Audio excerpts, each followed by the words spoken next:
Tom Anders was known for his tenacity, a quality that served him well as an investigative journalist. He wasn't one to shy away from difficult stories, but he also had a knack for finding the extraordinary in the ordinary. So, when he was assigned to cover a series on local legends and mysteries, he approached it with his usual curiosity and dedication. One afternoon, while sifting through old newspaper archives, Tom stumbled across a mention of a cold case from the late 1970s. A young woman named Emily Caldwell had vanished without a trace. The case had briefly made headlines, but was soon forgotten as other news took over. There were no leads, no suspects, and eventually, no more interest from the public. But something about the story stuck with Tom. Emily Caldwell? He murmured to himself, leaning back in his chair. What happened to you?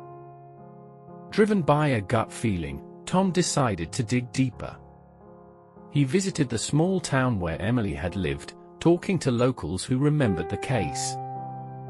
Most of them dismissed it as a tragic mystery, a story that had been buried along with the town's old memories. But a few, particularly those who knew Emily, spoke of her with a lingering sadness, their voices tinged with regret. "She was such a bright young woman," said Mrs. Hawthorne, an elderly woman who had been Emily's neighbor. "But after she disappeared, it was like everyone just forgot."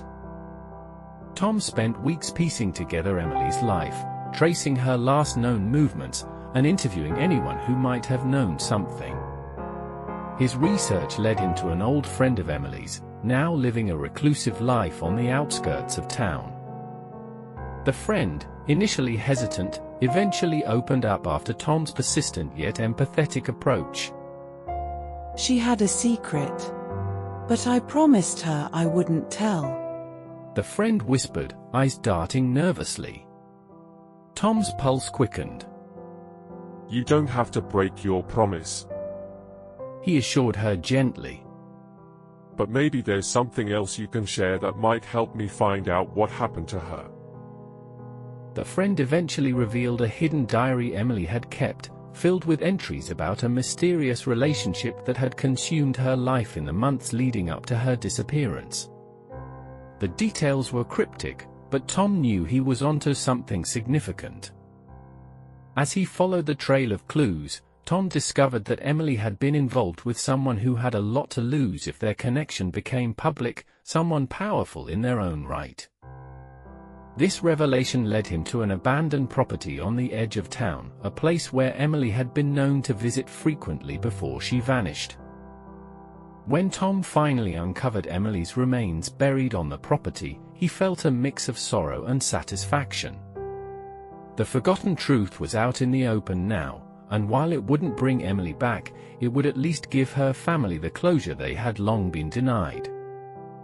Tom's article on Emily's story, titled The Forgotten Truth, was published to widespread acclaim. It didn't just tell the story of a young woman who had disappeared, it shed light on the resilience of truth, the importance of never giving up, and the profound impact that journalism can have when someone is willing to dig deep enough. As the case was officially reopened and the person responsible for Emily's fate was finally brought to justice, Tom reflected on the journey that had led him here. Journalism, he realized, was not just about the headlines or the awards, it was about giving a voice to the voiceless, even when their stories had been buried for decades.